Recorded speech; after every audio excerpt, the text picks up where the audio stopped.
ನೀವು ನೋಡ್ತಾ ಇದ್ದೀರಾ NNK ಟಿವಿ ಕನ್ನಡ. ನಾನು ವಿಭಾ. ಮೊದಲಿಗೆ ಹೆಡ್ಲೈನ್ಸ್. ಚಿಕ್ಕಬಾಣಾವರ ಡಬಲ್ ಮರ್ಡರ್ ಕೇಸ್ಗೆ ಮೇಜರ್ ಟ್ವಿಸ್ಟ್. ಬೆಳಗಾವಿ ಕರ್ನಾಟಕದ ಅವಿಭಾಜ್ಯ ಅಂಗ ಗೊತ್ತುವಳಿಗೆ ಆಗ್ರಹ, ಕನ್ನಡ ಪರ ಹೋರಾಟಗಾರರ ಪ್ರತಿಭಟನೆ. ರೇವಾ ವಿವಿಯಲ್ಲಿ ಇಂಜಿನಿಯರಿಂಗ್ ಆರ್ಕಿಟೆಕ್ಚರ್ ಕಾನೂನು ವಿಭಾಗದ ನೂತನ ಶೈಕ್ಷಣಿಕ ವರ್ಷ ಆರಂಭ. ಪರಪ್ಪನ ಅಗ್ರಹಾರ ಜೈಲಿಗೆ ಮಹಿಳಾ ಆಯೋಗ ಭೇಟಿ. ಪರಪ್ಪನ ಅಗ್ರಹಾರ ಜೈಲಿನಲ್ಲಿ ಸಾಲು ಅಕ್ರಮಗಳ ಆರೋಪ ಕೇಳಿ ಬಂದಿರುವ ಬೆನ್ನಲ್ಲೇ ರಾಜ್ಯ ಮಹಿಳಾ ಆಯೋಗ ಜೈಲಿಗೆ ಭೇಟಿ ನೀಡಿ ಪರಿಶೀಲನೆ ನಡೆಸಿದೆ. ಮಹಿಳಾ ಆಯೋಗದ ತಂಡ ಜೈಲಿಗೆ ಭೇಟಿ ನೀಡಿದ್ದು ಮಹಿಳಾ ಕೈದಿಗಳ ಸ್ಥಿತಿಗತಿಗಳ ಬಗ್ಗೆ ಮಾಹಿತಿ ಪಡೆದುಕೊಂಡಿದೆ. ಕೈದಿಗಳ ಸಮಸ್ಯೆ, ಕುಂದುಕೊರತೆ ಹಾಗೂ ಅವರಿಗೆ ದೊರಕುತ್ತಿರುವ ಸೌಲಭ್ಯಗಳ ಕುರಿತು ಅಧಿಕಾರಿಗಳಿಂದ ಮಾಹಿತಿ ಸಂಗ್ರಹಿಸಲಾಗಿದೆ. ಪರಪ್ಪನ ಅಗ್ರಹಾರ ಜೈಲಿಗೆ ಮಹಿಳಾ ಆಯೋಗದ ಭೇಟಿ ನೀಡಿದ್ದು ಸಾಲು ಅಕ್ರಮಗಳ ಆರೋಪ ಕೇಳಿ ಬಂದಿರುವ ಹಿನ್ನೆಲೆಯಲ್ಲಿ ಮಹಿಳಾ ಆಯೋಗ ಜೈಲಿಗೆ ಎಂಟ್ರಿ ಕೊಟ್ಟಿದೆ. ಡಾಕ್ಟರ್ ನಾಗಲಕ್ಷ್ಮಿ ಚೌಧರಿ ನೇತೃತ್ವದ ತಂಡ ಜೈಲಿನಲ್ಲಿ ಪರಿಶೀಲನೆ ನಡೆಸಿದೆ. ವಿಶೇಷವಾಗಿ ಮಹಿಳಾ ಕೈದಿಗಳ ಸ್ಥಿತಿಗತಿಗಳ ಬಗ್ಗೆ ಮಾಹಿತಿ ಪಡೆದುಕೊಂಡಿದೆ. ಮಹಿಳಾ ಕೈದಿಗಳನ್ನ ಭೇಟಿಯಾಗಿ ಅವರ ಸಮಸ್ಯೆ ಹಾಗೂ ಕುಂದುಕೊರತೆಗಳನ್ನು ಆಲಿಸಿದ ಡಾಕ್ಟರ್ ನಾಗಲಕ್ಷ್ಮಿ ಚೌಧರಿ ಜೈಲಿನಲ್ಲಿ ಮಹಿಳಾ ಕೈದಿಗಳಿಗೆ ದೊರಕುತ್ತಿರುವ ಸೌಲಭ್ಯಗಳ ಬಗ್ಗೆಯೂ ಪರಿಶೀಲನೆ ನಡೆಸಿದ್ದಾರೆ.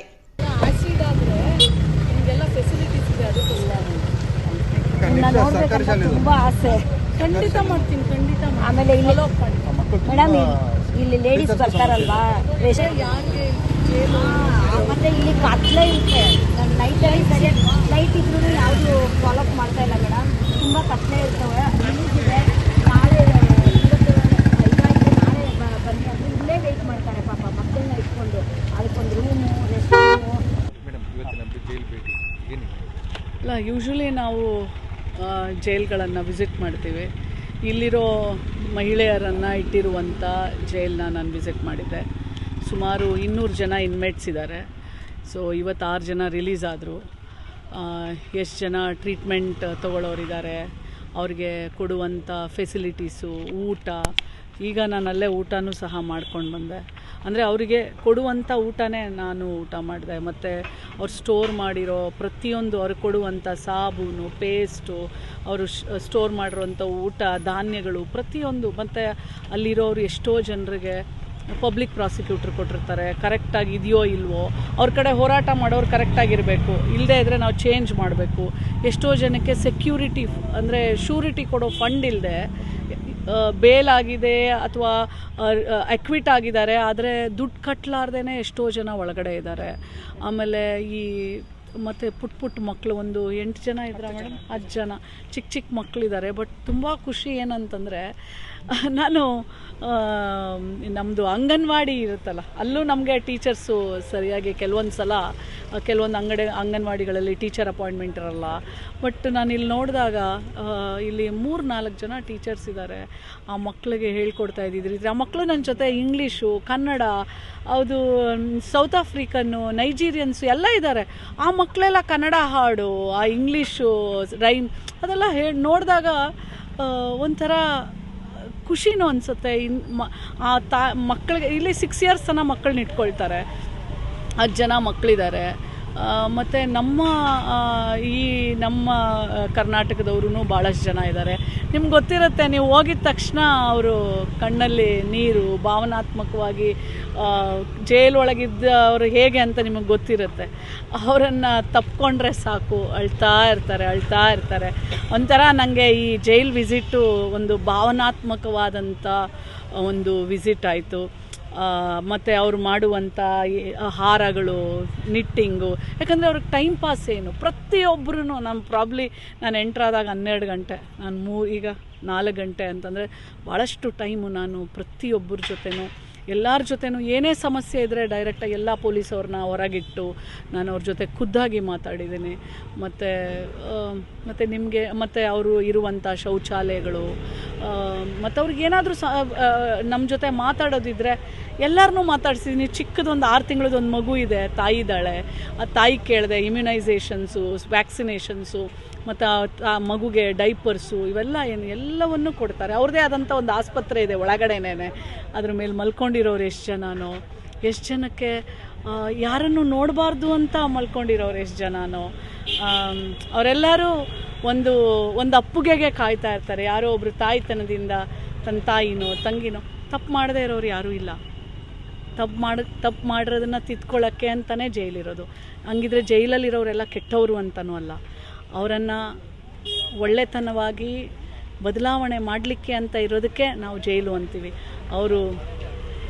ನಾವು ಒಬ್ಬಳು ತಾಯಿಯಾಗಿ ನಾನು ಹಾರೈಸ್ತೀನಿ, ಅವರವ್ರ ಮನೆಗಳಿಗೆ ಅವ್ರು ಹೋಗಲಿ, ಮತ್ತೆ ಹೊಸ ಬದುಕನ್ನು ಕಟ್ಕೊಳ್ಳಿ, ಅವರ ಶಿಕ್ಷೆಗಳೆಲ್ಲ ಪಾರಾಗಲಿ, ಅವ್ರಿಗೇನೇನು ಇಲ್ಲಿ ಪ್ರಾಬ್ಲಮ್ ಇದೆ ಅವನ್ನೆಲ್ಲವೂ ಕರೆಕ್ಟಾಗಿ ಅವರಿಗೆ ಸ್ಪಂದನೆ ಮಾಡುವಂಥ ರೀತಿಯಲ್ಲಿ ಆಗಲಿ ಅಂಥೇಳಿ ನಾನು ಆಶಿಸ್ತೇನೆ. ಬಟ್ ನೀವು ಭೇಟಿ ಮಾಡಿ ಮಾತಾಡಿದಾಗ ಏನಾದರೂ ಸಮಸ್ಯೆಗಳು ಹೇಳ್ಕೊಂಡ್ರ? ಅಂದರೆ ಜೈಲು ಒಳಗಡೆ ಈ ಥರದ್ದು ಈ ಆ್ಯಕ್ಚುಲಿ ನೀವು ಹೊರಗಡೆ ಇರ್ತೀರಾ, ನೀವು ಅಲ್ಲಿ ಒಳಗಡೆ ಹೋದಾಗ ನಿಮ್ಗೆ ನಿಜವಾಗ್ಲೂ ಗೊತ್ತಾಗುತ್ತೆ ಎಷ್ಟು ಶ್ರಮ ಇದೆ. ಈವನ್ ಜೈಲ್ ಅಧಿಕಾರಿಗಳದು ಅಷ್ಟೊಂದೆಲ್ಲ ಕಾಪಾಡ್ಲಿಕ್ಕೆ ಸ್ವಚ್ಛತೆಯಿಂದ ಹಿಡ್ಕೊಂಡು. ಅವ್ರು ಹೇಳಿದ್ದು ನನಗೆ ಒಂದೇ ಸಮಸ್ಯೆ, ಅವ್ರು ಹೇಳಿದ್ದು ಸೊಳ್ಳೆ. ತುಂಬ ಸೊಳ್ಳೆ ಇದೆ ರಾತ್ರಿಯೆಲ್ಲ. ಆಮೇಲೆ ನಮಗೆ ಈ ಜೈಲ್ ಅಧಿಕಾರಿಗಳಿರ್ತಾರಲ್ಲ, ಅಂದರೆ ಎಲ್ಲ ಜೈಲರ್ಸ್ನ ನೋಡ್ಕೊಳ್ಳೋಕೆ ನಮ್ಮ ಪೊಲೀಸ್ ಇರುತ್ತಲ್ಲ, ಅವರ ಸಮಸ್ಯೆನೂ 78 ಜನ ಹೆಣ್ಮಕ್ಳಿದ್ದಾರೆ. ಸೊ ಅವ್ರನ್ನೂ ಸಹ ನಾನು ಮಾತಾಡಬೇಕಾದ್ರೆ ಅವ್ರದ್ದು ಸ್ವಲ್ಪ ಕೆಲವೊಂದು ಸಮಸ್ಯೆಗಳಿತ್ತು. ಅಂದರೆ ರಾತ್ರಿ 10 ಗಂಟೆಗೆ ಶಿಫ್ಟ್ ಮುಗಿಯುತ್ತೆ, ಅಲ್ಲಿಂದ ಇಲ್ಲಿ 2 ಕಿಲೋಮೀಟ್ರಿಗೆ ಬಸ್ ಬಂದು 11 ಗಂಟೆಗೆ ಮೆಟ್ರೋ ಹಿಡ್ಕೊಂಡು 12 ಗಂಟೆಗೆ ಮನೆಗೆ ಹೋಗಿ ಅದರಲ್ಲಿ ಬಸ್ರಿದೀರಿದ್ದಾರೆ. ಅವ್ರದ್ದು ಕೆಲವಾರು ವಿಚಾರಗಳಿದ್ವು, ಅದನ್ನು ಸಹ ನಾನು. ಮತ್ತು ಈ ಶ್ಯೂರಿಟಿ ಏನು ಸಿಗದೆ ಹೋಗಿ ಇಲ್ಲೇ ಉಳ್ಕೊಂಡಿದ್ದಾರೆ. ಎಸ್ಪೆಷಲಿ ಹೊರಗಡೆ ದೇಶದವ್ರಿಗೆ ಸ್ವಲ್ಪ ಶ್ಯೂರಿಟಿ ಜಾಸ್ತಿ ಇದೆ. ಹಂಗನ್ಬಿಟ್ಟು ನಾವು ಇಟ್ಕೊಳಕ್ಕಾಗತ್ತಾ? ಅದಕ್ಕೇನಾದರೂ ನಾವು ಮಾಡಲೇಬೇಕಲ್ಲ. ಸೊ ಹಾಗಾಗಿ ಹೋಮ್ ಮಿನಿಸ್ಟರ್ ಅವ್ರನ್ನ ಭೇಟಿ ಮಾಡಿ ನಮ್ಮ ರೆಕಮೆಂಡೇಷನ್ಸ್ನ ಕೊಟ್ಟು ಅದನ್ನು ಮನವರಿಕೆ ಮಾಡಿ ಇಲ್ಲಿರೋರನ್ನ ಆದಷ್ಟು ಬೇಗ, ಎಸ್ಪೆಷಲಿ ಫಾರಿನರ್ಸು ಮತ್ತು ನಮ್ಮ ನಾಡಿನವರು ಸಹ ನಮ್ಮ ದೇಶದಲ್ಲಿರೋರು ಶ್ಯೂರಿಟಿ ಕೊಡದೇ ಇರುವಂಥವ್ರನ್ನೆಲ್ಲ ಯಾವುದಾದ್ರೂ ಬೇರೆ ಒಂದು ವ್ಯವಸ್ಥೆಯನ್ನು ಮಾಡಿ ಅವ್ರನ್ನೆಲ್ಲ ಅವ್ರ ಮನೆಗಳಿಗೆ ಕಳಿಸ್ಕೊಟ್ರೆ ಅದೇ ದೊಡ್ಡ ಕೆಲಸ ಆಗುತ್ತೆ. ಆಗಿಂದಾಗೆ ನಾವು ನೋಡ್ತಿರ್ತೀವಿ ಜೈಲಿನೊಳಗಡೆ ಕೆಲವರೆಲ್ಲ ರಾಜಕೀಯ ಪಡಿತಿದ್ದಾರೆ, ಕೆಲವರೆಲ್ಲ ಮೊಬೈಲ್ ಯೂಸ್ ಮಾಡ್ತಿದ್ದಾರೆ, ನಿಷೇಧಿತ ವಸ್ತುಗಳನ್ನೆಲ್ಲ ಇದು ಮಾಡ್ತಿದ್ದಾರೆ. ನಿಮಗೆ ಅದು ಕಂಡು ಬಂತ? ನಾವು ಬರೀ ಕೇಳ್ತೀವಷ್ಟೇ. ಅಲ್ಲಿ ಯೂಸ್ ಮಾಡಿ ಈಗ ಒಬ್ಬರ ಮೇಲೆ ನನಗೆ ಕಂಡು ಬಂದಿಲ್ಲ, ಇದು ಸತ್ಯ, ಕಂಡು ಬಂದಿಲ್ಲ. ನೀವೆಲ್ಲ ಏನು ಕೇಳ್ತಿದ್ದೀರಾ ಅಂತಲೂ ನನಗೆ ಗೊತ್ತು. ನೋಡಿ, ಅಲ್ಲಿ ಆ ಹೆಣ್ಮಗಳು ಇದ್ದಿದ್ದ ಸ್ಥಿತಿ ಹೇಳಬಾರ್ದು. ತುಂಬ ಮೆಂಟಲಿ ಡಿಸ್ಟರ್ಬ್. ಮೇಡಮ್ ಮಾತಾಡಿದ್ರಾ ಪವಿತ್ರ? ಎಲ್ಲರ ಜೊತೆ ಮಾತಾಡಿದ್ದೀನಿ. ನಮಗೆ ಪವಿತ್ರ ಗೌಡ ಅಥವಾ ಇನ್ನೊಬ್ರು ಯಾರೋ ಹೆಣ್ಮಗಳು ನನಗೆ ವ್ಯತ್ಯಾಸ ಇಲ್ಲ. ನಾನು ಅಫ್ಕೋರ್ಸ್ ನನಗೆ ಒಂದು ಮಗಳ ಸಮಾನ, ಯಾರೇ ಆಗಲಿ, ನಾನೊಬ್ಳು ತಾಯಿ ಹಾಗೆ. ಸೊ ನಾನು ಹೇಳಿದ್ನಲ್ಲ, ತಪ್ಪು ಮಾಡಿದ್ದಾರೆ ಅಂತಂದ ತಕ್ಷಣ ನೀವು ತಪ್ಪು ಮಾಡಿಲ್ವಾ ಅಂದರೆ ಜೈಲಲ್ಲಿರೋರೆಲ್ಲ ಕೆಟ್ಟವರು ಅಂತಲ್ಲ. ಇಲ್ಲಿ ಬಂದಿರೋದು ಅವರು ಕಾನೂನು ಪ್ರಕಾರ ಅವ್ರಿಗೆ ಏನೇನಾಗುತ್ತೆ ಅದು ಆಗತ್ತೆ. ಆದರೆ ಇಲ್ಲಿ ನನಗನ್ಸಿದ್ದು ಮಹಿಳೆಯರು ತುಂಬ ಭಾವನಾತ್ಮಕ ಜೀವಿ. ಸೊ ಹಾಗಾಗಿ ಅವ್ರಿಗೆ ಏನೆಲ್ಲ ಕಾನೂನು ನೆರವು ಸಿಗಲಿ, ಅವರು ಹೊರಗೆ ಎಲ್ಲರೂ ಬರುವಂಥದ್ದು. ಎಲ್ರಿಗೂ ಲೈಫ್ ಪ್ರಿಸನ್ಮೆಂಟು 14 ಇಯರ್ಸ್ ಇರುತ್ತೆ. ಅದರಲ್ಲಿ ಹೆಣ್ಮಕ್ಳಿಗೆ ಇದೆಲ್ಲ ಕನ್ಸೆಷನ್ ಹೋಗೋ 10 ವರ್ಷ ಇರುತ್ತೆ. ಅಂಥವರೆಲ್ಲ ಹೋಗಲಿ. ಬರೀ ಪವಿತ್ರ ಗೌಡನೇ ಅಲ್ಲ, ಎಲ್ಲರೂ ನನಗೆ ಒಂದೇ. ಅಲ್ಲಿ ಎಲ್ಲರನ್ನು ತಬ್ಬಿ ಅವರನ್ನು ಸಂತೈಸಿ ಆಯೋಗದ ಅಧ್ಯಕ್ಷೆ ಅಂದರೆ ನಾವು ಏನು ಕೊಡೋಕ್ಕಾಗೋದಿಲ್ಲ. ಆದರೆ ನಾವು ಅಲ್ಲಿ ಹೋದಾಗ ಯಾರಿರಲ್ಲ ಅವರಿಗೆ ನನ್ನವರು ಅಂತ. ನೀವು ಅವರನ್ನು ಹಿಂಗೆ ತಪ್ಕೊಂಡಿದ್ದ ತಕ್ಷಣವೇ ಫಸ್ಟು ರಿಯಾಕ್ಷನ್ನೇ ಅವ್ರ ಅಳು. ಅವರು ಮನಸ್ಸಿಂದ ನಾವು ಸುಮ್ಮನೆ ಬ್ಲೇಮ್ ಮಾಡೋಕ್ಕೆ ಹೋಗಬಾರ್ದು ನಮ್ಗೆ ಗೊತ್ತಿಲ್ಲದಿರೋ ವಿಷಯನ. ಈಗ ಹೆಂಗಿದ್ರು ಅದು ತನಿಖೆಯಲ್ಲಿದೆ. ತನಿಖೆಯಲ್ಲಿ ಪ್ರೂವ್ ಆದರೆ ಯಾರು ಮಾಡಿದ್ದಾರೆ ಅವ್ರಿಗೆ ಸಸ್ಪೆಂಡು ಎಲ್ಲ ಮಾಡಿದ್ದಾರೆ, ನೀವು ನೋಡಿದ್ದೀರಾ. ಬಟ್ ಅಲ್ಲಿ ನನಗೆ ಯಾವುದು ಆ ಥರ ಕಂಡು ಬರಲಿಲ್ಲ. ಆಮೇಲೆ ಇನ್ನೂ ಒಂದು ನಾವು ಅರ್ಥ ಮಾಡ್ಕೊಂಡು, ನೀವು ಮೀಡಿಯಾದವರು, ನಾನು ಆಯೋಗದ ಅಧ್ಯಕ್ಷ, ನಾವು ಅರ್ಥ ಮಾಡ್ಕೋಬೇಕು. 200 ಜನ 250 ಜನ ಇರ್ತಾರೆ, ಒಬ್ಬೊಬ್ಬರು ಗಾರ್ಡ್ ಮಾಡ್ತಿರ್ತಾರೆ, ಒಬ್ಬೊಬ್ಬರು ಸೂಪರ್ವೈಸರ್ ಇರ್ತಾರೆ. ರಾತ್ರಿ ಒಂದು ಕಣ್ರೆಪ್ಪೆನೂ ಹಿಂಗೆ ಆಡ್ಸೋಕ್ಕಾಗಲ್ಲ CCTV. ಯಾಕಂದರೆ ಯಾರೋ ಒಬ್ರು ಏನೋ ಹೆಚ್ಚು ಕಡಿಮೆ ಆಯಿತು ಅಂತಂದರೆ ಇವ್ರ ಜಾಬಿಗೆ ಕುತ್ತು ಬರುತ್ತೆ, ಇವರು ಲೈಫ್ಗೆ ಕುತ್ತು ಬರುತ್ತೆ. ಭಾಳ ಕಷ್ಟ ಇದೆ. ನಾವು ಅಂದ್ಕೊಳ್ಳೋದಷ್ಟೇ, ತುಂಬ ಕಷ್ಟ ಇದೆ. ಅಂಥ ಕಷ್ಟದಲ್ಲೂ ನಾವು ಬೇರೆ ಕಡೆ ನಾವು ಜೈಲ್ಗಳನ್ನೆಲ್ಲ ನೋಡಿಬಿಟ್ರೆ, ನಮ್ಮ ಜೈಲ್ ನೋಡಿದ್ರೆ ನಿಜವಾಗ್ಲೂ ನಾವು ಎಷ್ಟೋ ಕಡೆ ಹಾಸ್ಟೆಲ್ಗೆ ಹೋಗ್ತೀವಿ, ಅಲ್ಲಿರೋ ಊಟನೂ ಇಷ್ಟು ಚೆನ್ನಾಗಿರಲ್ಲ. ನಾನು ಊಟ ಮಾಡಿದ್ದು ಅವ್ರು ಕೊಟ್ಟಿರೋ ಮುದ್ದೆ, ಅವ್ರು ಕೊಡೋ ಅನ್ನ, ಅವ್ರು ಕೊಟ್ಟಿರೋ ಸಾರು, ಇದೇ ನಾನು ಊಟ ಮಾಡಿದ್ದು. ಎಷ್ಟು ಅವರವರೇ ಮಾಡ್ತಾರೆ. ತುಂಬ ಅಂದರೆ ಏನು ಅವರು ನೋಡಿ, ಶಿಕ್ಷಣ ಸ್ಕೂಲ್ ಥರ, ಲೈಬ್ರರಿ ಇದೆ, ಎಲ್ಲವೂ ಇದೆ. ಅಂದರೆ ಅವರೂ ಒಂಥರ ಬಂಧನಕ್ಕೆ ಒಳಗಾಗಬಾರ್ದು ಅನ್ನೋ ಒಂದು ಎಲ್ಲ ಏನೇನೆಲ್ಲ ಮಾಡಬೇಕು ಅವರು ಮಾಡಿದ್ದಾರೆ. ಏನಾಗುತ್ತೆ, ಇಷ್ಟೊಂದೆಲ್ಲ ಸಾವಿರಾರು ಜನ ಇರಬೇಕಾದ್ರೆ ಒಂದು ಎರಡು ಆ ಥರ ಲೋಪ ಆಗಿರ್ಬೋದು, ನಮಗೆ ಗೊತ್ತಿಲ್ಲ. ಬಟ್ ಇಲ್ಲಿ ನಾನು ಕಂಡಂಗೆ ಯಾವುದೂ ಇಲ್ಲ. ಹುಷಾರಿಲ್ಲ ಅಂತ ಯಾರಿಗೆ? ಅಲ್ಲಿ ಆಸ್ಪತ್ರೆನೇ ಇದೆಯಲ್ಲ, ಅಲ್ಲಿ ಅವ್ರದ್ದೇ ಒಂದು ಹೆಣ್ಮಕ್ಳಿಗೆ ಸ್ಪೆಷಲ್. ನೀವು ಅವರೊಬ್ಬರನ್ನೇ ಕೇಳಬೇಡಿ ಆ ಥರ. ಯಾಕೆ ನಾನು ನಿಮ್ಗೆ ಹೇಳಿ, ನೀವೆಲ್ಲ ನನ್ನ ಅಣ್ಣ ತಮ್ಮದಿರು ಹೇಳ್ತೀನಿ ಕೇಳಿ. ಏನಾಗುತ್ತೆ, ಈ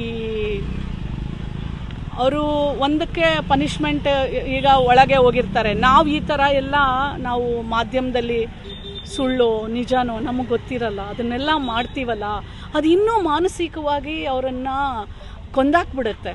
ನಾವು ಮಾಡಬಾರ್ದು. ನಿಜವಾಗ್ಲೂ ನಾನು ಹೇಳೋ ಪ್ರಕಾರ ಕಾನೂನು ಇದೆಯಪ್ಪ ಶಿಕ್ಷೆ ಕೊಡಲಿಕ್ಕೆ, ನಾವು ಯಾರು? ಆಮೇಲೆ ಅಫ್ಕೋರ್ಸ್ ಅವಳು ಬೆಂಗಳೂರಿನ ಕಬ್ಬನ್ ಪಾರ್ಕ್ ನಲ್ಲಿ ಇಬ್ಬರು ಯುವತಿಯರು ನಡು ರಸ್ತೆಯಲ್ಲೇ ಜಗಳ ಮಾಡಿಕೊಂಡಿರುವ ಘಟನೆ ನಡೆದಿದೆ. ಯುವತಿಯರ ಫೈಟಿಂಗ್ ದೃಶ್ಯವನ್ನು ಸ್ಥಳದಲ್ಲಿದ್ದವರು ಮೊಬೈಲ್ನಲ್ಲಿ ಸೆರೆ ಹಿಡಿದಿದ್ದು, ಇದೀಗ ಸಾಮಾಜಿಕ ಜಾಲತಾಣಗಳಲ್ಲಿ ವಿಡಿಯೋಗಳು ಭಾರಿ ವೈರಲ್ ಆಗಿವೆ. ಭಾನುವಾರವಾಗಿದ್ದರಿಂದ ಕಬ್ಬನ್ ಪಾರ್ಕ್ಗೆ ಸಾವಿರಾರು ಜನರು ಟೈಂ ಪಾಸ್ಗಾಗಿ ಆಗಮಿಸಿದರು. ಈ ವೇಳೆ ನೂರಾರು ಜನರ ಮಧ್ಯೆಯೇ ಇಬ್ಬರು ಯುವತಿಯರ ನಡುವೆ ಏಕಾಏಕಿ ಗಲಾಟೆ ಶುರುವಾಗಿದೆ. ಮಾತಿಗೆ ಮಾತು ಬೆಳೆದು ಇಬ್ಬರು ಪರಸ್ಪರ ಜಡೆ ಹಿಡಿದುಕೊಂಡು ಹೊಡೆದಾಡಿಕೊಂಡಿದ್ದಾರೆ. ಘಟನೆಯ ದೃಶ್ಯವನ್ನು ಸ್ಥಳದಲ್ಲಿದ್ದವರು ಮೊಬೈಲ್ನಲ್ಲಿ ಸೆರೆ ಹಿಡಿದಿದ್ದು, ಬಳಿಕ ಸಾಮಾಜಿಕ ಜಾಲತಾಣದಲ್ಲಿ ಅಪ್ಲೋಡ್ ಮಾಡಿದ್ದಾರೆ. ಯುವತಿಯರ ನಡುವಿನ ಗಲಾಟೆಗೆ ನಿಖರ ಕಾರಣ ಏನು ಎಂಬುದು ಸದ್ಯಕ್ಕೆ ತಿಳಿದು ಬಂದಿಲ್ಲ.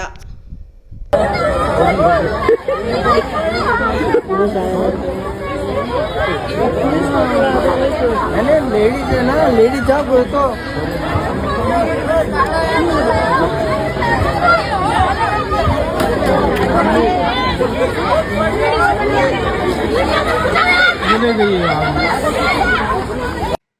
ಬೆಂಗಳೂರಿನ ಪ್ರತಿಷ್ಠಿತ ರೇವಾ ವಿಶ್ವವಿದ್ಯಾಲಯದಲ್ಲಿ ಇಂಜಿನಿಯರಿಂಗ್, ಆರ್ಕಿಟೆಕ್ಟ್ ಹಾಗೂ ಕಾನೂನು ವಿಭಾಗಗಳ ನೂತನ ಶೈಕ್ಷಣಿಕ ವರ್ಷಕ್ಕೆ ಚಾಲನೆ ನೀಡಲಾಯಿತು. ಸೌಗಂಧಿಕ ವೇದಿಕೆಯಲ್ಲಿ ವಿಶೇಷ ಕಾರ್ಯಕ್ರಮ ಆಯೋಜಿಸಿ ನೂತನ ಶೈಕ್ಷಣಿಕ ವರ್ಷದ ವಿದ್ಯಾರ್ಥಿಗಳನ್ನು ಆತ್ಮೀಯವಾಗಿ ಸ್ವಾಗತಿಸಲಾಯಿತು.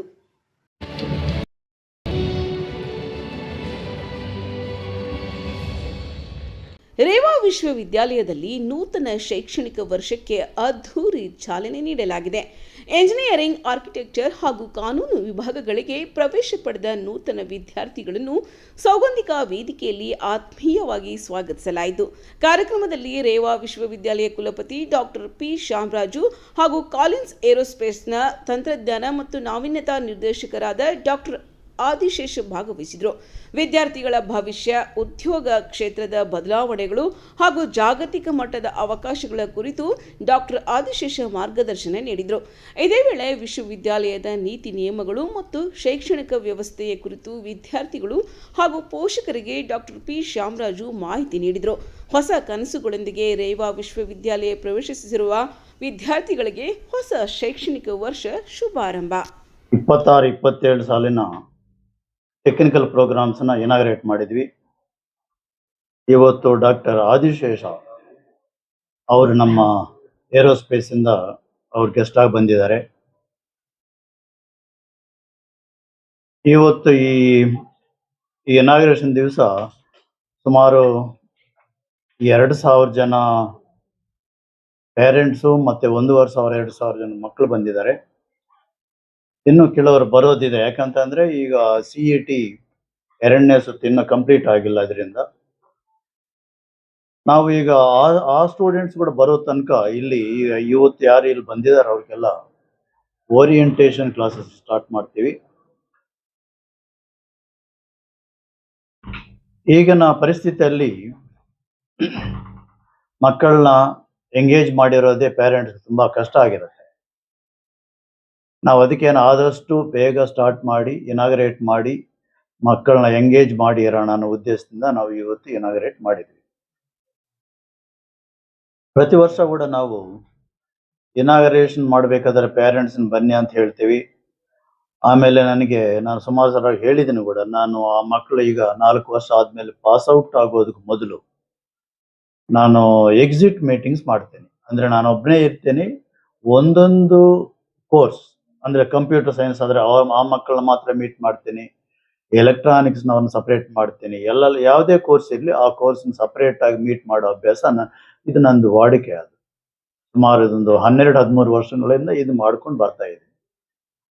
ನಾನು ಏನಕ್ಕೆ ಮಾಡ್ತಿದ್ದೀನಿ ಅಂತ ಅಂದ್ರೆ, ಈಗ ಇವತ್ತು ನಾನು ಇವತ್ತು 17 ಆಗಸ್ಟ್ 2026ರಲ್ಲಿ ಇನಾಗ್ರೇಟ್ ಮಾಡಿದ್ವಿ.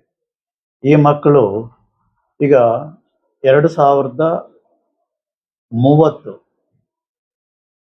ಅಲ್ಲಿಗೆ ಪಾಸ್ ಔಟ್ ಆಗ್ತಾರೆ. ಈ 4 ವರ್ಷ ನಿಮ್ಮ ಜರ್ನಿ ಯಾವ ರೀತಿ ಇತ್ತು? ನಾವು ಇವತ್ತು ಇನಾಗರೇಷನ್ ದಿವಸ ಅಂದ್ರೆ ಇವತ್ತು ಏನೇನು ಪ್ರಾಮಿಸ್ ಮಾಡ್ತೀವೋ ಅದನ್ನೆಲ್ಲ ನಾವು ಡೆಲಿವರಿ ಮಾಡಿದ್ವಾ ಇಲ್ವಾ ಅಂತ ನಾನು 4 ವರ್ಷ ಆದ್ಮೇಲೆ ಕೇಳ್ತೇನೆ. ಇದು ಏನಕ್ಕೆ ನಾನು ಈ ರೀತಿ ಪ್ರಾಕ್ಟೀಸ್ ಮಾಡ್ಕೊಂಡು ಬಂದಿದ್ದೀನಿ ಅಂತ ಅಂದ್ರೆ, ಫಸ್ಟ್ ಹ್ಯಾಂಡ್ ಇನ್ಫಾರ್ಮೇಶನ್ ಸಿಗತ್ತೆ. ಯಾವ ರೀತಿ ಅದನ್ನ ಮಾಡಿದಾಗ ಮಾತ್ರ ಇನ್ಫಾರ್ಮೇಶನ್ ನನಗೆ ಡೈರೆಕ್ಟ್ ಸಿಕ್ಕಿದಾಗ ನಾನು ಬೇರೆ ಏನೆಲ್ಲ ಒದಗಿಸ್ಬೇಕು ಮಕ್ಕಳಿಗೆ, ಅಂದ್ರೆ ಫ್ಯೂಚರ್ ಬರೋವರೆಗೆ ಅನ್ನೋದನ್ನ ಆ ರೀತಿ ನಾನು ಪ್ರತಿ ವರ್ಷ ಕೂಡ ಎಕ್ಸಿಟ್ ಮೀಟಿಂಗ್ ಅಲ್ಲಿ ಕಲ್ತ್ಕೊಂಡು ನಾನು ಏನೇನ್ ಬೇಕು ಅದನ್ನ ಮಾಡ್ಕೊಂಡು ಬರ್ತಾ ಇದ್ದೀನಿ. ನನ್ನ ಗುರಿ ಇನ್ನು 5-10 ವರ್ಷಗಳಲ್ಲಿ ನಮ್ಮಲ್ಲಿ ಇಲ್ಲಿ ಓದ್ತಿರೋ ಮಕ್ಕಳಾಗಿ ಅವರು ರೋಲ್ ಮಾಡೆಲ್ಸ್ ಆಗಿ ಹೊರಗೆ ಹೋಗ್ಬೇಕು ಅನ್ನೋದು. ನಾನು ಅದನ್ನ ನಮ್ಮ ಟೀಮ್ ಮುಖಾಂತರ ಮತ್ತೆ ಇಲ್ಲಿ ಓದೋ ಮಕ್ಕಳ ಮುಖಾಂತರ ಅದನ್ನ ನಾನು ಅಚೀವ್ ಮಾಡ್ತೀನಿ ಅನ್ನೋ ಕಾನ್ಫಿಡೆನ್ಸ್ ನನಗಿದೆ. ಇದಕ್ಕೆಲ್ಲ ಕೂಡ ಕಾರಣ, ಈಗ ನೀವು ಮೀಡಿಯಾದವರು ಅಂದ್ರೆ ಪ್ರಿಂಟ್ ಮೀಡಿಯಾ ಇರ್ಬೋದು, ಡಿಜಿಟಲ್ ಮೀಡಿಯಾ ಇರ್ಬೋದು, ಯಾವುದೇ ಇರಲಿ, ಎಲೆಕ್ಟ್ರಾನಿಕ್ ಮೀಡಿಯಾ ಇರ್ಬೋದು, ಅಂದ್ರೆ ತುಂಬಾ ಸಪೋರ್ಟ್ ಕೊಡ್ತಾ ಇದ್ದೀರಿ. ಹಿಂಗೆ ಕೊಡೋದ್ರಿಂದಾನೇ ಈಗ ನಾವಿಲ್ಲಿ ಕ್ಯಾಂಪಸ್ ಅಲ್ಲಿ ತುಂಬಾ ಮಾತಾಡ್ಬೋದು, ಆದ್ರೂ ಕೂಡ ಇದು ಹೊರಗಿನ ಪ್ರಪಂಚಕ್ಕೆ ಗೊತ್ತಾಗಬೇಕು. ಇವತ್ತು ನಾವು ಹೂಗುಚ್ಚಗಳನ್ನ ಕೊಡೋದ್ ಬದಲು ನಾವು ಪ್ಲಾಂಟ್ಸ್ ಕೊಡ್ತಾ ಇದ್ವಿ. ಇದು ಎಲ್ಲರಿಗೂ ಒಂದೊಂದು ಅಂದ್ರೆ 1 ಸ್ಟೂಡೆಂಟ್ 1 ಪ್ಲಾಂಟ್ ಅನ್ನೋ ರೂಲ್ ಇಟ್ಕೊಂಡು ಮಾಡ್ತಾ ಇದ್ವಿ. ನೀವು ಹಿಂದೇನೋ ಕೇಳಿದ್ರಿ, ಈಗ ನಾನು ಇಲ್ಲಿ 26-27 ಸಾವಿರ ಗಿಡಗಳನ್ನ ಇಟ್ಟು ಅದನ್ನ ನಾವು ಬೆಳೆಸ್ತಾ ಇದ್ವಿ. ಆದ್ರೂ ಕೂಡ ಅದರಿಂದಾಗಿ ಪೇರೆಂಟ್ಸ್ ಕೂಡ ಅದೆಷ್ಟು ಗೊತ್ತಾಗುತ್ತೋ, ಅವ್ರಿಗೆ ಎಷ್ಟು ಅವೇರ್ನೆಸ್ ಬರುತ್ತೋ ಗೊತ್ತಿಲ್ಲ. ಆದ್ರೆ ಇವತ್ತು ಹಿಂಗೆ ಈ ಸ್ಯಾಪ್ಲಿಂಗ್ಸ್ ಕೊಡೋದ್ರಿಂದ ಒಬ್ಬೊಬ್ರಿಗೆ ಒಂದೊಂದು ಪ್ಲಾಂಟ್ ಕೊಡ್ತಾ ಇದ್ವು. ಅದನ್ನ ತಗೊಂಡಾಗ ಅವ್ರ ಮನೆಯಲ್ಲೇ ಬೆಳೆಸ್ಬೋದು ಅಥವಾ ಇಂಡೋರ್ ಆಗಿ ಉಪಯೋಗಿಸ್ಬೋದು. ಇದ್ರ ಮುಖಾಂತರ ನನಗೊಂದು ಹೆಮ್ಮೆ ನನಗೆ. ಯಾಕಂದ್ರೆ ನಮ್ಮ ರೇವಾ ಯೂನಿವರ್ಸಿಟಿ ಮುಖಾಂತರ ಪ್ರತಿ ವರ್ಷ ಕೂಡ ಒಂದು ಇನಾಗರೇಷನ್ ದಿವಸ ಅಂದ್ರೆ ಒಂದು 6,000 ಗಿಡ ಕೊಡ್ತಾ ಇದೀವಿ. ಅದೇ ತರ ನಾವು ಈಗ ಕಾನ್ವಿಗೇಷನ್ ದಿವಸ ಕೂಡ ಇದೇ ಕೆಲಸ ಮಾಡ್ತೀವಿ. ಅಂದ್ರೆ ಒಂದು ವರ್ಷದಲ್ಲಿ 12-13 ಸಾವಿರ ಗಿಡನ ನಾವು ಮಕ್ಳಿಗೆ ಕೊಡ್ತಾ ಇದ್ವಿ. ಅವ್ರೋಗಿ ಇನ್ನೊಂದಷ್ಟು ಪ್ರಮೋಟ್ ಮಾಡಬೇಕು. 13-14 ಸಾವಿರ ಗಿಡ, 50,000, 1 ಲಕ್ಷ, ಲಕ್ಷಗಟ್ಟಲೆ, ಕೋಟಿಗಟ್ಟಲೆ ಗಿಡಗಳು ಆಗ್ಲಿ, ಅಂದ್ರೆ ಈ ಎನ್ವಿರಾನ್ಮೆಂಟ್ಗೆ ಸೇರ್ಲಿ ಅನ್ನೋ ಉದ್ದೇಶದಿಂದ ಮಾಡ್ತಿದ್ದೀವಿ ನಾವು. ಅಂದ್ರೆ ಇಲ್ಲಿ ನಾವು ಎಜುಕೇಶನ್ ಜೊತೆ ಇನ್ನೇನ್ ಅವ್ರಿಗೆ ಎಕ್ಸ್ಟ್ರಾ ಕಲಿಸ್ತೀವಿ ಅನ್ನೋದು ಇಂಪಾರ್ಟೆಂಟ್. ಅದಕ್ಕೆ ನಾನು ಮಾತಾಡ್ಬೇಕಾದ್ರೆ ಕೂಡ ಡಿಸಿಪ್ಲೈನು, ಕನ್ಸನ್ನು, ಮತ್ತೆ ಈ ಹ್ಯೂಮನ್ ವ್ಯಾಲ್ಯೂಸ್ ಅಂದ್ರೆ ಯಾವ ರೀತಿ ಅಂದ್ರೆ ಮಕ್ಕಳಿಗೆ ಪ್ರೀತಿ ಮಾಡಬೇಕು ಅಂದ್ರೆ ಬೇರೆಯವ್ರನ್ನಿರ್ಬೋದು, ಪೇರೆಂಟ್ಸ್ನಿರ್ಬೋದು, ಎಲ್ಡರ್ಸ್ನಿರ್ಬೋದು ಅನ್ನೋದನ್ನ ಯಾವಾಗಲೂ ಹೇಳ್ತಾ ಇರ್ತೀನಿ. ಅದು ನಾವೆಲ್ಲ ಸೇರಿ ಕೂಡ ಇದನ್ನ ಮಾಡೋಣ ಅನ್ನೋದು ನನ್ನ ಗುರಿ. ಹೇಳ್ಬೇಕಾದ್ರೆ ವಿಷನ್ ಅಂತ ಹೇಳ್ತಾ ಇದ್ರಲ್ಲ ಈಗ ಗೆಸ್ಟ್ ಆದಿಶೇಷ ಅವರು, ನನ್ನ ವಿಷನ್ ಅದೇನೆ. ಅಂದ್ರೆ ನಾವು ಒಂದು ಯೂನಿವರ್ಸಿಟಿ ಸ್ಟಾರ್ಟ್ ಮಾಡಿದ್ಮೇಲೆ ಏನೋ ಒಂದು ಯೂನಿವರ್ಸಿಟಿ ನಡೆಸ್ತಾ ಇದ್ವಿ, ಡಿಗ್ರಿಗಳು ಕೊಡ್ತಾ ಇದ್ವಿ ಅನ್ನೋದಕ್ಕಿಂತ ಕೂಡ ನಾವು ಇಂಥರ ಬೇರೆ ತರ ಅಂದ್ರೆ ಡಿಫರೆಂಟ್ ಆಗಿ ಏನ್ ಕೊಡ್ತಾ ಇದ್ವಿ, ಡಿಫರೆಂಟ್ ಆಗಿ ಏನು ಎಕ್ಸ್ಟ್ರಾ ಕಲಿಸ್ತಿದೀವಿ ಅನ್ನೋದು ನಮ್ಮ ಇದು. ನಮ್ಮಲ್ಲಿ ಜಿಯೋ ಪಾಲಿಟಿಕ್ಸ್ ಸೆಂಟರ್ ಇದೆ. ಅಂದ್ರೆ ಬಿಯಾಂಡ್ ಲಿಮಿಟ್ಸ್ ಅಂದ್ರೆ ಇಂಡಿಯಾ ಬಿಟ್ಟು ಹೊರಗಿನ ದೇಶದಲ್ಲಿ ಏನೇನ್ ನಡೀತಿದೆ ಅನ್ನೋದನ್ನು ಕೂಡ ನಮ್ಮಲ್ಲಿ ಕೋರ್ಸ್ ಇದೆ. ಅದನ್ನು ಓದಕ್ ಕೂಡ ಅದ್ರ ಮುಖಾಂತರ ನಾವು ಪ್ರಪಂಚದಲ್ಲಿ ಏನ್ ನಡೀತಿದೆ ಅನ್ನೋದನ್ನ ನಮ್ಮ ಮಕ್ಕಳಿಗೆ ಈಗ ಅದು ಅವೇರ್ನೆಸ್ ತರ್ತಾ ಇದ್ದೀವಿ. ಇನ್ನೊಂದು 4-5 ವರ್ಷಗಳಲ್ಲಿ ಅದು ಕೂಡ ಇನ್ನು ಸ್ವಲ್ಪ ಬೇರೆ ಲೆವೆಲ್ಗೆ ಹೋಗುತ್ತೆ ಅನ್ನೋ ನಂಬಿಕೆ ನನಗಿದೆ. ಈ ಸರ್ವೈವಲ್ ಆಫ್ ದಿ ಫಿಟ್ಟೆಸ್ಟ್ ಅನ್ನೋಂಗೆ ಈ ನಾವು ಈ ಕಾಂಪಿಟೇಷನ್ ಜಗತ್ತಲ್ಲಿ ಉಳ್ಕೋಬೇಕಾದ್ರೆ ಆ ನಿಟ್ಟಿನ ನಿಮ್ಮ ಯೋಚನೆಗಳಿಗೆ ಪೋಷಕರು ಮತ್ತು ವಿದ್ಯಾರ್ಥಿಗಳಿಂದ ಯಾವ ಪ್ರತಿಕ್ರಿಯೆ ಇದೆ ಸರ್? ನನಗೆ ಯಾವಾಗಲೂ ಕೂಡ ನಾನು ಯಾರನ್ನ ಈಗ ನಮ್ಮಲ್ಲಿ ಒಂದು ಹೇಳಬೇಕಾಗತ್ತೆ ನಿಮಗೆ. ನಾವು 2003 ಸ್ಟಾರ್ಟ್ ಮಾಡಿರೋ ಇನ್ಸ್ಟಿಟ್ಯೂಟ್ ಇದು. ಇನ್ಸ್ಟಿಟ್ಯೂಟ್ ಆಗಿ ಸ್ಟಾರ್ಟ್ ಮಾಡಿ ಯೂನಿವರ್ಸಿಟಿ ಆಗಿ ಈಗ ಆಗಿ 14 ವರ್ಷ ಆಗಿದೆ. ಆವತ್ತು 2003 ಯಾರ್ಯಾರು ಅಡ್ಮಿಷನ್ ತಗೊಂಡಿದ್ದಾರೋ, ಈಗಾಗ ಒಂದು 200 ಮಕ್ಕಳೇನೋ ಇದ್ರು. ಅವರು ಅಂದ್ರೆ ಅವರ ಗ್ರ್ಯಾಂಡ್ ಚಿಲ್ಡ್ರನ್ ಕೂಡ ಇಲ್ಲಿ ಓದ್ತಾ ಇದ್ದಾರೆ. ಅಂದ್ರೆ ನಾವು 200 ಮಕ್ಕಳಿಂದ ಇವತ್ತು 17,000ಕ್ಕೆ ಬಂದಿದ್ದೇವೆ ಅಂದ್ರೆ ಅವ್ರದ್ದೆಲ್ಲ ನಮ್ಮ ಮೇಲೆ ನಂಬಿಕೆ ಇರೋದ್ರಿಂದ. ನಾನು ಯಾರೇ ಬಂದ್ರು ಕೂಡ ಈಗ ನಮ್ಮಲ್ಲಿ ಅಭ್ಯಾಸ ಇದೆ, ಬಂದ್ರೆ ಮೊದಲು ಫೀಡ್ಬ್ಯಾಕ್ ತಗೊಳ್ತೀವಿ ನಾವು, ಇಲ್ಲಿ ಏನಿದೆ ಹೆಂಗಿದೆ ಅಂತ ಹೇಳಿ. ಯಾರು ಇಲ್ಲಿ ಅದು ನಾನು ಆಗ್ಲೇ ಮಾತಾಡಿದೆ, ನಿಮ್ಗೆ ಹೇಳಿದೆ ನಾನು. ಈಗ ರಿಮೋಟ್ ಅಲ್ಲಿ ಕಂಟ್ರೋಲ್ ಮಾಡ್ತಿಲ್ಲ, ಫಸ್ಟ್ ಹ್ಯಾಂಡ್ ಇನ್ಫಾರ್ಮೇಶನ್ ತಗೊಂಡು ಇಲ್ಲಿ ನಾವು ಈ ಯೂನಿವರ್ಸಿಟಿ ನಡೆಸ್ತಾ ಇದ್ವಿ. ನೀವೀಗ ಕಾಂಪಿಟೇಷನ್ ಅಂತ ಅಂದ್ರಿ, ನನಗೆ ಕಾಂಪಿಟೇಷನ್ ಬಗ್ಗೆ ನನಗೆ ಇಲ್ಲ. ನಮ್ಗೆ ನಾವೇ ಕಾಂಪಿಟೇಷನ್ ಅಂತ ನಾನು ಅನ್ಕೊಳ್ತೇನೆ. ಯಾಕಂದ್ರೆ ನಾವು ಹೊಸದಾಗಿ ಏನ್ ಮಾಡ್ಬೋದು, ನಮ್ಮ ಮಕ್ಕಳು ಅವ್ರನ್ನ ಹೆಂಗೆ ನಾವು ಲೀಡರ್ಸ್ ಆಗಿ ಬೆಳೆಸ್ಬೇಕು ಅನ್ನೋದನ್ನ ನಾವೇ ಇನ್ನೋವೇಟ್ ಮಾಡಿ ಅದನ್ನ ಬೇರೆ ಟಾಪ್ ಯೂನಿವರ್ಸಿಟಿಗಳು ವರ್ಲ್ಡ್ ಅಲ್ಲಿರ್ಬೋದು, ನಮ್ಮ ದೇಶದಲ್ಲಿರ್ಬೋದು, ಅದನ್ನ ತಿಳ್ಕೊಂಡು ಅದಕ್ಕಿಂತ ಜಾಸ್ತಿ ಇನ್ನು ಮುಂದೆ ನಾವು ಹೆಂಗ್ ತಗೊಂಡು ಹೋಗ್ಬೇಕು ಅನ್ನೋದನ್ನ ನಾವು ಯಾವಾಗಲೂ ಯೋಚನೆ ಮಾಡ್ತಾ ಇರ್ತೀವಿ. ಆ ಸ್ಟ್ರಾಟಜಿ ನಮ್ಮ ಹತ್ರ ಇದೆ. ಆ ಇನ್ನೋವೇಷನ್ ಅನ್ನೋದು ಡೈಲಿ ನಡೀತಾ ಇರುತ್ತೆ, ಆ ರಿಸರ್ಚ್ ನಡೀತಾನೆ ಇರುತ್ತೆ. ಇದು ಮಕ್ಕಳಿಗೋಸ್ಕರ ಮತ್ತೆ ಸೊಸೈಟಿಗೋಸ್ಕರ ಹುಟ್ಟಿರುವ ಯೂನಿವರ್ಸಿಟಿ ಇದು. ಚಿಕ್ಕಬಳ್ಳಾಪುರ ಡಬಲ್ ಮರ್ಡರ್ ಕೇಸ್ಗೆ ಮೇಜರ್ ಟ್ವಿಸ್ಟ್ ಸಿಕ್ಕಿದೆ. ಗಂಡನ ಜೊತೆ ವೈವಾಹಿಕ ಕಲಹ, ಡಿವೋರ್ಸ್ ವಿಚಾರ ಜೊತೆಗಿನ ಸಂಬಂಧವೇ ಕೊಲೆಗೆ ಕಾರಣವಾಯಿತೆ ಎಂಬ ಅನುಮಾನ ಮೂಡಿದೆ. ಗಂಡನನ್ನು ಕೊಲೆ ಮಾಡಲು ಪತ್ನಿ ಹರಿಣಿ ಹಾಗೂ ಆಕೆಯ ಪ್ರಿಯಕರ ವಿನಯ್ ಸಂಚು ರೂಪಿಸಿದ್ದಾರೆ ಎಂಬ ಆರೋಪ ಕೇಳಿ ಬಂದಿದೆ.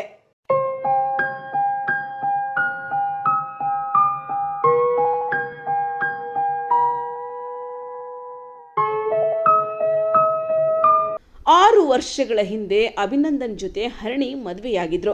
ದಂಪತಿ ನಡುವೆ ಆಗಾಗ್ಗೆ ಗಲಾಟೆ ನಡೆಯುತ್ತಿತ್ತು ಎನ್ನಲಾಗಿದೆ. 2024ರಲ್ಲಿ ಸ್ನ್ಯಾಪ್ಚಾಟ್ ಮೂಲಕ ವಿನಯ್ ಹರಿಣಿಗೆ ಪರಿಚಯವಾಗಿದ್ದ. ಬಳಿಕ ಹರಿಣಿ ತನ್ನ ಸಂಸಾರದ ವಿಚಾರಗಳನ್ನು ವಿನಯ್ ಜೊತೆ ಹಂಚಿಕೊಳ್ಳುತ್ತಿದ್ದಳು. ಇಬ್ಬರ ನಡುವೆ ಪ್ರೀತಿ ಬೆಳೆದು ಮದುವೆಯಾಗಲು ನಿರ್ಧರಿಸಿದರು ಎನ್ನಲಾಗಿದೆ. ಗಂಡನಿಂದ ಡಿವೋರ್ಸ್ ಕೇಳಿದ್ದ ಹರಿಣಿಗೆ ಅಭಿನಂದನ್ ಡಿವೋರ್ಸ್ ನೀಡಿರಲಿಲ್ಲ. ಈ ಹಿನ್ನೆಲೆಯಲ್ಲಿ ವರ್ಷದ ಹಿಂದೆ ಹರಿಣಿ ಪ್ರಿಯಕರ ವಿನಯ್ ಜೊತೆ ಪರಾರಿಯಾಗಿದ್ದಳು. ಸುಮಾರು 3 ತಿಂಗಳು ವಿನಯ್ ಜೊತೆಗಿದ್ದ ಹರಿಣಿಯನ್ನು ಆಕೆಯ ತಾಯಿ ವಿಮಲಾ ಬುದ್ಧಿವಾದ ಹೇಳಿ ವಾಪಸ್ ಕರೆತಂದಿದ್ದರು. ಆದರೆ ಪ್ರಿಯಕರನ ಜೊತೆ ಸೇರಲು ತಾಯಿ ಒಪ್ಪಿರಲಿಲ್ಲ. ಇತ್ತ ಗಂಡನು ಡಿವೋರ್ಸ್ ನೀಡಿರಲಿಲ್ಲ ಎನ್ನಲಾಗಿದೆ. ಇದೇ ಕಾರಣಕ್ಕೆ ಅಭಿನಂದನನ್ನು ಕೊಲೆ ಮಾಡಲು ಹರಿಣಿ ಹಾಗೂ ವಿನಯ್ ಸಂಚು ರೂಪಿಸಿದ್ದರು ಎಂಬ ಆರೋಪ ಕೇಳಿಬಂದಿದೆ. ಕಳೆದ ಶುಕ್ರವಾರ ಗಂಡ ಹೆಂಡತಿ ನಡುವೆ ಮತ್ತೆ ಗಲಾಟೆ ನಡೆದಿದ್ದು, ಭಾನುವಾರ ರಾತ್ರಿ ಕೊಲೆ ಮಾಡಲು ಪ್ಲಾನ್ ಮಾಡಲಾಗಿತ್ತು ಎನ್ನಲಾಗಿದೆ. ಕೊಲೆಗಾಗಿ ಹರಿಣಿ ಹ್ಯಾಂಡ್ ಗ್ಲೌಸ್ ಖರೀದಿಸಿದ್ದಳು ಎಂಬ ಮಾಹಿತಿ ತನಿಖೆಯಲ್ಲಿ ಹೊರಬಂದಿದೆ. ಬಳಿಕ ವಿನಯ್ ಜೊತೆ ಸೇರಿ ಅಭಿನಂದನ್ ಮೇಲೆ ದಾಳಿ ನಡೆಸಲಾಗಿದೆ ಎನ್ನಲಾಗಿದೆ. ಗಲಾಟೆಯ ಸದ್ದು ಕೇಳಿ ಎಚ್ಚರಗೊಂಡ 5 ವರ್ಷದ ಯದುವೀರನನ್ನು ತಾಯಿ ಹರಿಣಿ ಕೊಲೆ ಮಾಡಿದ್ದಾಳೆ ಎಂಬ ಆರೋಪ ಇದೀಗ ಪ್ರಕರಣಕ್ಕೆ ಮತ್ತಷ್ಟು ತಿರುವು ನೀಡಿದೆ. ಚಿಕ್ಕಬಾಣಾವರ ಡಬಲ್ ಮರ್ಡರ್ ಪ್ರಕರಣದಲ್ಲಿ ಪೊಲೀಸರ ತನಿಖೆ ಮುಂದುವರೆದಿದ್ದು, ಕೊಲೆಯ ಹಿಂದಿನ ಸಂಪೂರ್ಣ ಸತ್ಯವನ್ನು ಪೊಲೀಸರು ಇಂಚಿಂಚಾಗಿ ಕಲೆ ಹಾಕುತ್ತಿದ್ದಾರೆ. ಅಲ್ಲಿ ಸ್ಟೇಷನ್ಗೆ ಕಂಪ್ಲೇಂಟ್ ಕೊಟ್ಟಿದ್ದ ಪೊಲೀಸ್ ಅಮ್ಮನು ಅವಳು ಏನೇನೋ ಅವರೇ ಕನ್ಸಲ್ಟ್ ಮಾಡ್ಕೊಂಬಿಟ್ಟು ನನ್ನ ಮೊಮ್ಮಗನೂ ಅವರು ಮಾಡಿಕೊಂಡು ಸ್ಟೇಷನ್ ಮುಖಾಂತರ ಏನು ಯಾರು ತಪ್ಪು ಏನು ಹಿಂಗೆ ಬರ್ಕೊಡಿ, ನೀವು ಬರ್ಕೊಟ್ಬಿಟ್ಟು ಹಿಂಗೆ ಬಾಳಿ ಮಾಡಿ ಅಂತ ಅವರೂ ಇದು ಮಾಡಿ ಕಳಿಸಿದ್ರು. 6 ತಿಂಗಳು 7 ತಿಂಗಳು 8 ತಿಂಗಳು ಮನೇಲಿ ಇದ್ಲಲ್ಲ, ಅವ್ರ ಮನೆಗೆ ಹೋಗಿ ಕಳಿಸಿದ್ರು. ಕಳಿಸಿ ಈಗ ಒಂದು 3 ತಿಂಗಳು ಆಗಿರ್ಬೋದು ಸ್ವಾಮಿ. ಅಷ್ಟಕ್ಕೇ ನನ್ನ ಮಗನ್ನ ಕರ್ಕೊಂಡೋಗಿ ಕಳಿಸ್ಬಿಟ್ಟು ನಾನು ಇವತ್ತು ನೆನ್ನೆ ಊರಿಗೆ ಬಂದಿದ್ದ. ಊರಿಗೆ ಬಂದಿದ್ದು, ಊರಿಂದ ರಾತ್ರಿ ಮನೆಗೆ ಬಂದವನೇ. ರಾತ್ರಿ ಮನೆಗೆ ಬಂದು ಹೇಳೋ ಅಷ್ಟರಲ್ಲಿಲ್ಲ ನನ್ನ ಸ್ಕಂದನು ಹೊಂಟೋಗೋದಲ್ಲ ಯಪ್ಪ, ನನ್ನ ಎಳೆ ಮಗನೂ ಹೊಂಟೋಗೋದೆ, ಹಾಲು ಕುಡಿಯೋ ಮಗ. ನಮಗೆ ಇವ್ರು ಯಾರೋ ಫೋನ್ ಮಾಡಿದ್ರಪ್ಪ ಬೆಳಿಗ್ಗೆ, ಊರಿಂದ ಬಂದು ನಾವು ಯಾರೂ ಇರಲಿಲ್ಲ. ಅವ್ರು 3 ಜನನೇ ಇದ್ರು, ಗಂಡ ಹೆಂಡ್ತಿ ಮಗ. ಇದ್ಲು, ಅವಳೇ ಮನೇಲೇ ಇದ್ಲಲ್ಲ. ರಾತ್ರಿ ಅವ್ರ ಅಮ್ಮನ ಮನೆಗೆ ಬಿಟ್ಬಿಟ್ಟು ಬಂದಿದ್ದ. ನೆನ್ನೆ ದಿನ ಊರಿಗೆ ಬರುವಾಗ ಶನಿವಾರ, ನೆನ್ನೆ ಭಾನುವಾರ ಊರಿಂದ ಬರುವಾಗ ಅವಳನ್ನ ಮಾಗಡಿ ರೋಡ್ ಕಡೆ ಇವ್ರ ಮನೆ ಕರ್ಕೊಂಬಂದವನೇ. ಕರ್ಕೊಂಬಂದು ಏನೇನು ಮಾಡ್ಕೊಂಡ್ರೋ ಏನೇನಾಯ್ತೋ ಏನು ಗೊತ್ತಿಲ್ಲ. ಬೆಳಗ್ಗೆ ಎದ್ದು ಹಿಂಗೆ ಫೋನ್ ಮಾಡವ್ರೆ, ಅಪ್ಪ ನಮಗೇನು ಗೊತ್ತಿಲ್ಲ, ನಾನು ಹರಿದ್ ಕಂದನು ಹೊಂಟೈತಲ್ಲೋ ಯಪ್ಪೋ, ಮಗ ಹೊಂಟೈತಲ್ಲೋ ಯಪ್ಪ, ಅವರು ಬೇರೆ ಕಡೆ ಎಲ್ಲ ಏನೇನೋ ಲಿಂಕ್ ಇತ್ತು, ಅವಳು ಹೊಟ್ಟೋಗಿದ್ರೆ ಆಯ್ತಿತ್ತು, ಹೊಟ್ಟೋಗದೆ ಬಿಡ್ದೆ ಅವಳು ಅಳಿನ ಹಾಯ್ಕೊಂಡು ನಾನು ಕಳಿಸ್ತೀನಿ ನಾನು ಮಾಡ್ತೀನಿ ಅಂತ, ಒಂದು ಬಾಳ್ ಕಿತ್ತೋಗೋದು ಬೇಡ ಅಂತ ಏನೋ ಮಾಡಿ ಕಳ್ಸವಳೆ ಬಿಡು ಬಂದವಳೆ ಅಂತ ನಾವು ಬಿಟ್ಬಿಟ್ವಲ್ಲಪ್ಪ. ಅವಳ ಮೇಲೆ ನನಗೆ ಇವನು ಮಗ ಅಲ್ಲ ಮೊಮ್ಮಗ ಕಣಪ್ಪ, ನನ್ನ ಮಗನ ಮಗ ಇವನು. ನನ್ನ ಮೊಮ್ಮಗ ಸತ್ತೋಗಿರೋರು ಇವಾಗ. ನನ್ನ ಮಗನೂ ತೀರೋಗವನೇ, ನಮ್ಮ ಯಜಮಾನ್ರು ತೀರೋಗವ್ರೆ, ಮೇಷ್ಟ್ರ ಮನೆ ಹೊಂಟೋಯ್. ಬೆಳಗಾವಿ ಕರ್ನಾಟಕದ ಅವಿಭಾಜ್ಯ ಅಂಗ ಎಂಬ ಗೊತ್ತುವಳಿ ಅಂಗೀಕರಿಸುವಂತೆ ಆಗ್ರಹಿಸಿ ಕನ್ನಡ ಪರ ಹೋರಾಟಗಾರರು ಪ್ರತಿಭಟನೆ ನಡೆಸಿದ್ದಾರೆ. ಬೆಳಗಾವಿ ಮಹಾನಗರ ಪಾಲಿಕೆ ಎದುರು ಪ್ರತಿಭಟನೆ ನಡೆಸುತ್ತಿದ್ದ ಹೋರಾಟಗಾರರನ್ನು ಪೊಲೀಸರು ವಶಕ್ಕೆ ಪಡೆದಿದ್ದಾರೆ.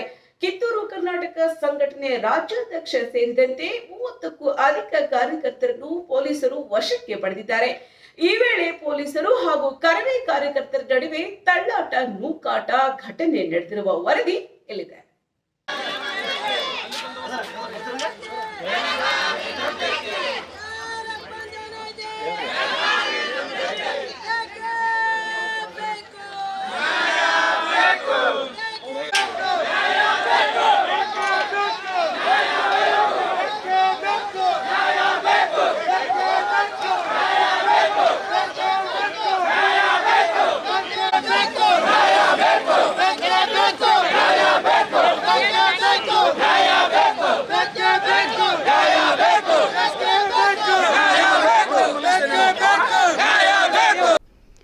ಬೆಳಗಾವಿ ಮಹಾನಗರ ಪಾಲಿಕೆ ಎದುರು ಕನ್ನಡ ಪರ ಹೋರಾಟಗಾರರಿಂದ ಪ್ರತಿಭಟನೆ ನಡೆಸಲಾಯಿತು. ಬೆಳಗಾವಿ ಕರ್ನಾಟಕದ ಅವಿಭಾಜ್ಯ ಅಂಗ ಎಂಬ ಗೊತ್ತುವಳಿ ಅಂಗೀಕರಿಸುವಂತೆ ಆಗ್ರಹಿಸಿ ಹೋರಾಟ ನಡೆಸಿದ್ದಾರೆ. ಪ್ರತಿಭಟನೆ ತೀವ್ರಗೊಳ್ಳುತ್ತಿದ್ದಂತೆ ಪೊಲೀಸರು ಕಾರ್ಯಕರ್ತರನ್ನು ವಶಕ್ಕೆ ಪಡೆದಿದ್ದಾರೆ. ಕಿತ್ತೂರು ಕರ್ನಾಟಕ ಸಂಘಟನೆ ರಾಜ್ಯಾಧ್ಯಕ್ಷ ಸೇರಿದಂತೆ 30ಕ್ಕೂ ಅಧಿಕ ಕಾರ್ಯಕರ್ತರನ್ನು ಪೊಲೀಸರು ವಾಹನದಲ್ಲಿ ಕರೆದೊಯ್ದಿದ್ದಾರೆ. ಈ ವೇಳೆ ಪೊಲೀಸರು ಮತ್ತು ಕರವೇ ಕಾರ್ಯಕರ್ತರ ನಡುವೆ ತಳ್ಳಾಟ, ನೂಕಾಟ ನಡೆದಿದೆ.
ಸಚಿವ ನಾಗೇಂದ್ರ ರಾಜೀನಾಮೆಗೆ ಆಗ್ರಹಿಸಿ ಚಿಕ್ಕಮಗಳೂರಿನಲ್ಲಿ ಬಿಜೆಪಿ ನಡೆಸಿದ ಪ್ರತಿಭಟನೆ ಇದೀಗ ಪೊಲೀಸ್ ಪ್ರಕರಣಕ್ಕೆ ತಿರುಗಿದೆ.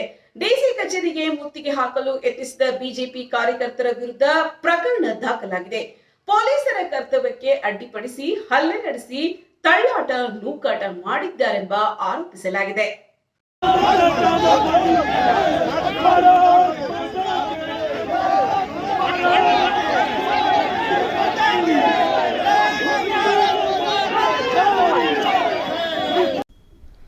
ಚಿಕ್ಕಮಗಳೂರು ನಗರದ ಆಜಾದ್ ಪಾರ್ಕ್ ವೃತ್ತದಲ್ಲಿ ಸಚಿವ ನಾಗೇಂದ್ರ ರಾಜೀನಾಮೆಗೆ ಆಗ್ರಹಿಸಿ ಬಿಜೆಪಿ ವತಿಯಿಂದ ಪ್ರತಿಭಟನೆ ನಡೆದಿತ್ತು. ಈ ವೇಳೆ ಡಿಸಿ ಕಚೇರಿಗೆ ಮುತ್ತಿಗೆ ಹಾಕಲು ಬಿಜೆಪಿ ಕಾರ್ಯಕರ್ತರು ಯತ್ನಿಸಿದ್ದು, ಪೊಲೀಸರು ಹಾಗೂ ಬಿಜೆಪಿ ಕಾರ್ಯಕರ್ತರ ನಡುವೆ ತಳ್ಳಾಟ ನೂಕಾಟ ನಡೆದಿತ್ತು. ಇನ್ನು ಕರ್ತವ್ಯಕ್ಕೆ ಅಡ್ಡಿಪಡಿಸಿ ಪೊಲೀಸರ ಮೇಲೆ ಹಲ್ಲೆ ನಡೆಸಲಾಗಿದೆ ಎಂದು ಆರೋಪಿಸಿ ಪೊಲೀಸ್ ಇನ್ಸ್ಪೆಕ್ಟರ್ ಅಭಯ್ ಪ್ರಕಾಶ್ ದೂರು ನೀಡಿದ್ದಾರೆ. ದೂರಿನ ಆಧಾರದ ಮೇಲೆ ಚಿಕ್ಕಮಗಳೂರು ನಗರ ಪೊಲೀಸ್ ಠಾಣೆಯಲ್ಲಿ ಪ್ರಕರಣ ದಾಖಲಾಗಿದೆ. ಬಿಜೆಪಿ ಜಿಲ್ಲಾಧ್ಯಕ್ಷ ದೇವರಾಜ್ ಶೆಟ್ಟಿ, ನಗರಾಧ್ಯಕ್ಷ ಪುಷ್ಪರಾಜ್, ಯುವ ಮೋರ್ಚಾ ಸಂತೋಷ್ ಕೋಟ್ಯಾನ್ ಸೇರಿದಂತೆ ಸುಮಾರು 40 ಜನರ ವಿರುದ್ಧ ಪ್ರಕರಣ ದಾಖಲಾಗಿದೆ. ಜೊತೆಗೆ 10 ಬಿಜೆಪಿ ಮಹಿಳಾ ಕಾರ್ಯಕರ್ತರ ಮೇಲೂ ಕೇಸ್ ದಾಖಲಾಗಿದೆ. ಕಾರ್ ಫ್ರಾಂಕ್ ಮಾಡಲು ಹೋಗಿದ್ದ ಯೂಟ್ಯೂಬರ್ಗೆ ವ್ಯಕ್ತಿಯೊಬ್ಬರು ಗೂಸ ನೀಡಿರುವ ಘಟನೆ ನಡೆದಿದೆ. ಫ್ರಾಂಕ್ ಹೆಸರಿನಲ್ಲಿ ಸಾರ್ವಜನಿಕರಿಗೆ ಕಿರಿಕಿರಿ ಉಂಟು ಮಾಡಿದ ಆರೋಪದ ನಡುವೆ ಘಟನೆ ನಡೆದಿದ್ದು, ಇದೀಗ ಈ ವಿಡಿಯೋ ಸಾಮಾಜಿಕ ಜಾಲತಾಣಗಳಲ್ಲಿ ವೈರಲ್ ಆಗಿದೆ.